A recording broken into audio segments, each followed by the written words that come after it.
The AMA Moving Medicine podcast highlights innovation and emerging issues that impact physicians and patients today. Hello, this is the American Medical Association's Moving Medicine video and podcast. Today, I'm joined by Dr. Sanjay Desai, the AMA's Chief Academic Officer and Group Vice President of Medical Education in Chicago, Illinois. He's going to share advice for this year's match applicants and what happens if you don't match. I'm Todd Unger, AMA's Chief Experience Officer in Chicago. Dr. Desai, thanks so much for joining us. Match Week is very exciting. It's coming up soon, but it's also a very anxious time for medical students who are waiting to find out about where they're going to do their residencies. And inevitably, there are some who don't match. So speaking from your past experience as a residency program director, let's start off by talking about some of the most common reasons that you saw for applicants who didn't match. And are those typically for reasons that are within the applicant's control? First, let me just thank you for having this podcast. I think that this is such an important topic, and as exciting as Match Week is, this is one of the reasons that it is also anxiety provoking. So I'm happy and to be able to be with you and talk about this for our applicants out there. So there are modifiable and non-modifiable attributes to an application that lead us through the match and lead to the outcome of not being matched. So certainly the non-modifiable ones I think are probably pretty clear to all of our applicants. So these were the scores, the grades, the school, when you graduated, where you went to medical school. These are things that you can't change, and you also can't control the filters that a school will use against those particular attributes. So I think keep in mind that there are things that you certainly can't control. However, there are many things that you can control. So even amongst those non-modifiable things, so for example, you can't control the number of experiences that you've had or the types that they've been, but you can describe them in certain ways in your personal statement in order to showcase a particular background, a particular strength of yours or particular interest of yours. You can also, very importantly, address issues that have been revealed in these non-modifiable data. So if there are bad or poor scores, clinical scores or USMLE scores, you have an opportunity to address them again through your personal statement. The other modifiable attributes that are really important for every applicant to consider is just the strategy that they use for the match. It's often the numbers and types of programs that they've applied to that are the reason that they've had difficulty with the match. Getting an advocate that understands this process is critical. And the people that I have met who have not matched, who have reached out, often they haven't had the best advice. And I think, again, that advocacy is very important.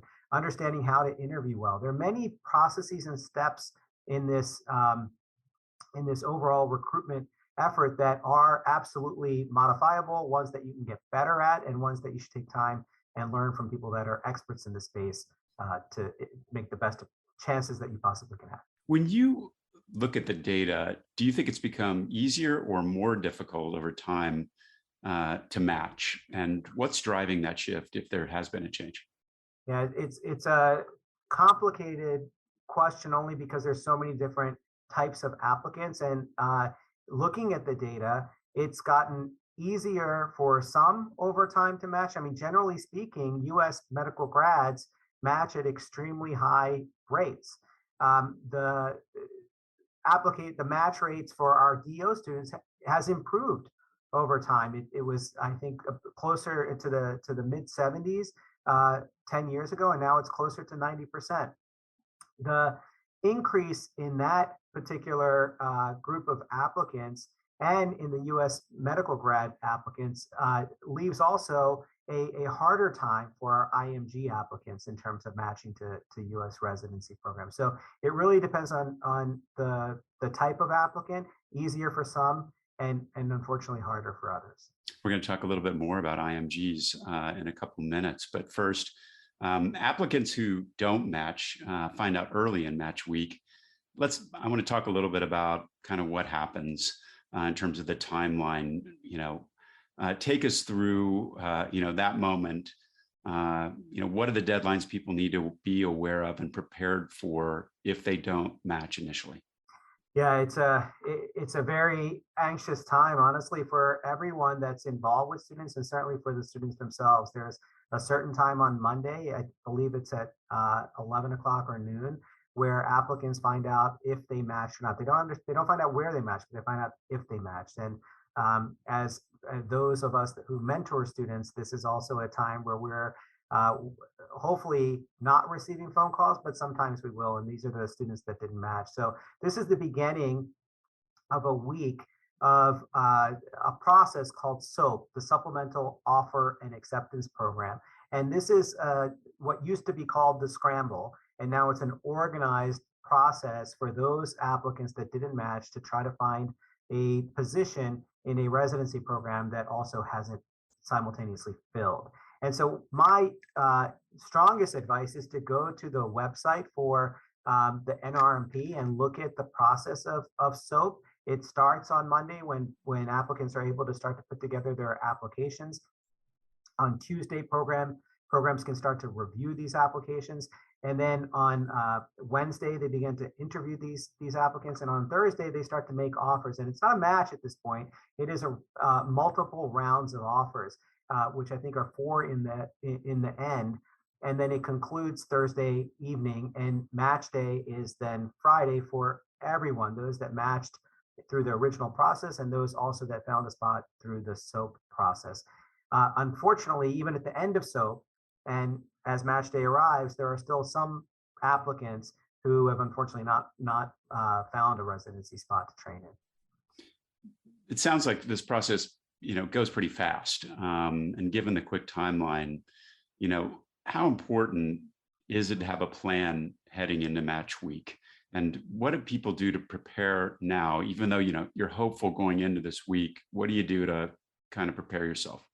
Yeah, I think the best uh, plan will be to have a plan for this process. Nobody wants it to happen, and hopefully it doesn't happen. But if it does, you are far better able to manage the week if you come in prepared. And so I think most applicants who go unmatched on that Monday of match week, I believe have some anticipation that this is a possibility.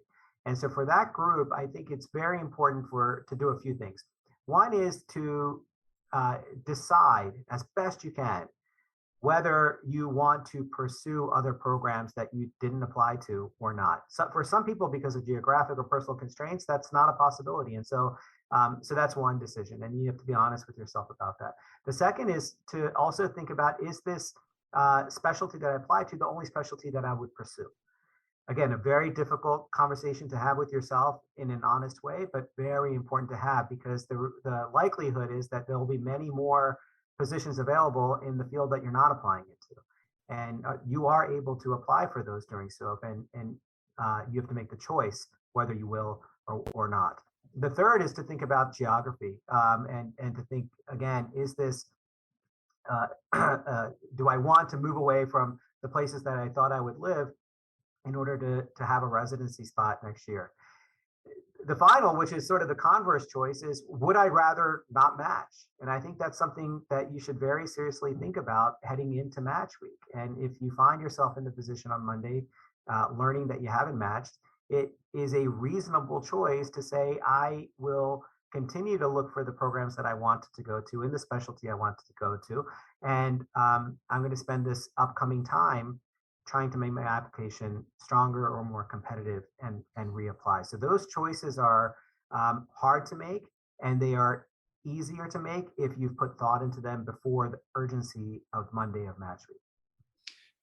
In addition to that advice, if somebody is in that SOAP process, which is a lot better than Scramble in terms of the acronym, is your advice that they should take the first offer that they receive?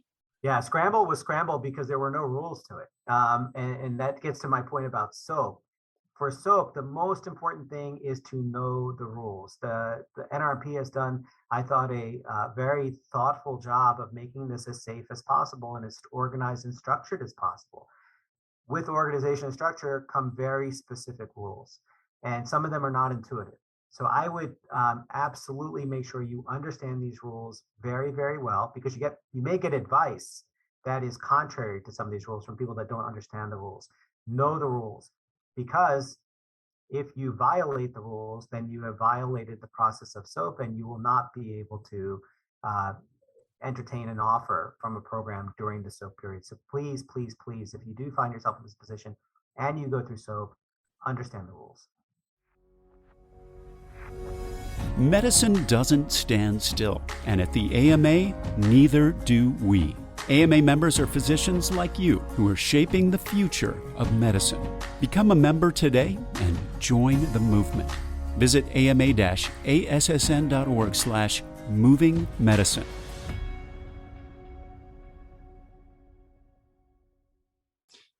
If an applicant were to find themselves in a situation where they didn't match through SOAP, is it okay for them to reach out to programs that they were interested in post-match, or attempt to call around for openings in the event that something opens up at a later date? Yes, there are. So there will be at the end of match week a smaller number of residency programs that continue to have open spots, and a smaller number of applicants that are still seeking spots. And at that point, it's not organized or structured any longer. And so this is an opportunity for you to reach out to learn more. It may or may not be an option for you, either based on the decision of the program or based on your own choice. But I think talking with residency program directors for programs that you would be interested in is absolutely a good choice. I also think this is an opportunity for advocacy. So it will be far more effective for that outreach to occur with, or maybe by, someone who is established in medical education, and maybe even knows the person that they're reaching out to.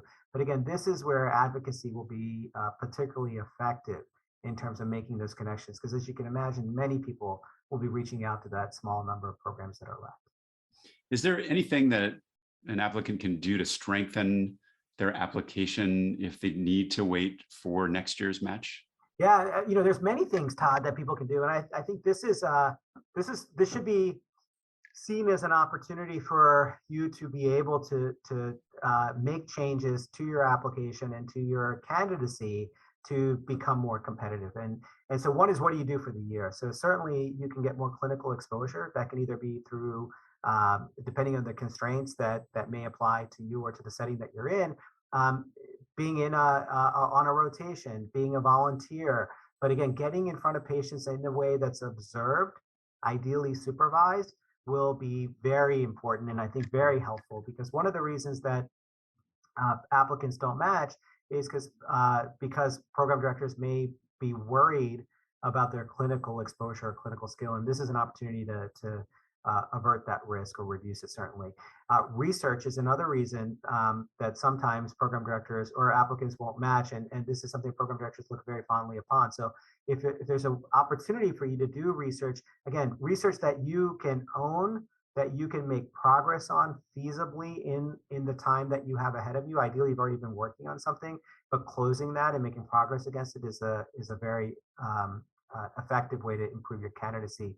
Enrolling in another degree program, if these others are not opportunities, is another method to improve your candidacy. Here, it's not possible for you to get the degree, at least not if you're applying again within the year. So remember, match week is in March, and you're going to be applying again in September. And so earning a degree won't be possible, but enrolling in a degree program, I think, would demonstrate resourcefulness, commitment, and leadership in a particular area. If you haven't taken USMLE Step 3, that's a possibility as well. The most important thing in deciding what you should do to strengthen your application is to get advice from your advisors. So everybody must have an honest advisor. So it is always, I think, it's always nice to hear that, look, this was a systems issue and just apply again next year because you're wonderful. That's always nice to hear. It's not helpful to hear that. What's helpful to hear is, what can you do incrementally to improve your candidacy within those systems? There are systems issues, but even in the midst of those, there is an opportunity for you to get a better outcome. So what can you do? And again, this is someone with experience in GME and someone that knows you and your application well. They will be invaluable for you to strengthen your candidacy. Now, you mentioned previously one of the groups that can experience challenges are international medical graduates. What advice do you have for IMGs? Yeah, I think that for IMGs, the reality is it is harder, and unfortunately so. So there are a few things that I think IMGs should consider. One is to be very thoughtful about their strategy. The reason it's harder, one of the reasons it's harder, is U.S. program directors are risk averse in general. They have the luxury of being risk averse because of the number of applicants that they have applying to their residency program. And in that risk averse frame, if they are not familiar with your school, and they are less likely to be if it's from another country, then it makes it harder for them to consider your application. So they're less familiar with the school. They're also less familiar with the clinical environment and the evaluation methodologies and the letter formats. And so anything that you can do to make that risk seem less great, to make it more familiar, is the strategy that should be employed. And the way to do that, there's several. One is just a basic strategy of applying to many, many more places. So that is, I think, one that everybody does anyway. But the others are, how do you reduce the risk? So one way is to apply strategically to programs who have already taken residents, ideally from your school, so that risk is gone because they know your school. If not, from your country, and if not, generally they take IMGs more regularly. So these are filters that you should be using to strategically apply to schools that are more likely to consider you. The other is, if you have schools where residency programs where applicants from your school have gone and have succeeded, then that is of particular interest. It should be of particular interest to you. And the bringing in that advocacy piece I brought in earlier, this is an opportunity for you to get someone from your school to write, or the alumnus from that residency program that went to your school to write and advocate on your behalf. Again, all of these things make the unfamiliar familiar again, and I think that's going to be helpful to you in terms of getting interviews. Your goal as an IMG, don't think too far ahead. You're not thinking about where I will match. What you should do is think about getting interviews. Once the interviews are there, then you really are on the same playing field as others that have gotten interviews, and the distinction between you being an IMG and not is largely washed away. So the strategies that you develop should be thoughtful, deliberate, and aimed at getting interviews. And just talking about not matching makes me anxious, and I'm not even a medical student. What advice do you have for applicants who, need to prepare themselves for the psychological impact of not matching? Yeah, it is such it's a very difficult experience for anyone to go through, given how much investment they've made in their career to this point. And I think it's really hard. It's easy to say not to take it personally. I have talked to many applicants that have had this experience, and it's really hard to not take it personally. It feels extremely personal when this happens. I think there are a couple of pieces of advice that I would have. First is it's very important to recognize that you're going to have emotion around this, but that you must mobilize at least during SOAP week to make sure that you're able to take advantage of opportunities that might be there for you this particular week. And so that's where the pre-planning, Todd, as you mentioned earlier, is so important. But to mobilize and to act, knowing that you're going to have to process this emotion at some point, but to act immediately will be very important. Having gone through it and then not matching, I think getting to the space of being able to learn from it. This is where having that honest advisor is so important, because this is the person that can share empathy with you, but that can also then give you the critical feedback that you need and constructive advice that will help you improve, make plans, and ideally match in the next cycle. The reality is, and I've said this to others, and again, it's, I think, hard to incorporate into how you feel. It isn't personal. The reality is that these are systems issues, that there are very blunt selection mechanisms. This is something that's an urgent need for the country, for us to become far more holistic in our approach of how we move people from medical school and as applicants into residency programs. And unfortunately, right now it's a very blunt process. And so I can tell you it's blunt. I can tell you it's not personal. I understand that that's hard to hear and to believe, but it is true. Dr. Desai, thank you so much for that excellent perspective. I'm sure the folks that are listening out there found that really, really helpful. Know also that the AMA has resources for medical students that can help. You can check out FREIDA, that's FREIDA, and you can visit frida.ama-assn.org and watch AMA's Road to Residency video series to learn more about what to do if you don't match. Thanks again, Dr. Desai. That's it for today's video and podcast, and we'll be back with another one shortly. In the meantime, make sure to click subscribe on AMA's YouTube channel, Apple, Spotify, or wherever you listen to your podcast. And you can find all of our videos and podcasts at ama-assn.org/podcasts. Thanks for joining us. Take care. This has been Moving Medicine, a podcast by the American Medical Association. Subscribe to other great AMA podcasts available wherever you listen to yours, or visit ama-assn.org/podcasts. I'm Todd Unger, and this is Moving Medicine.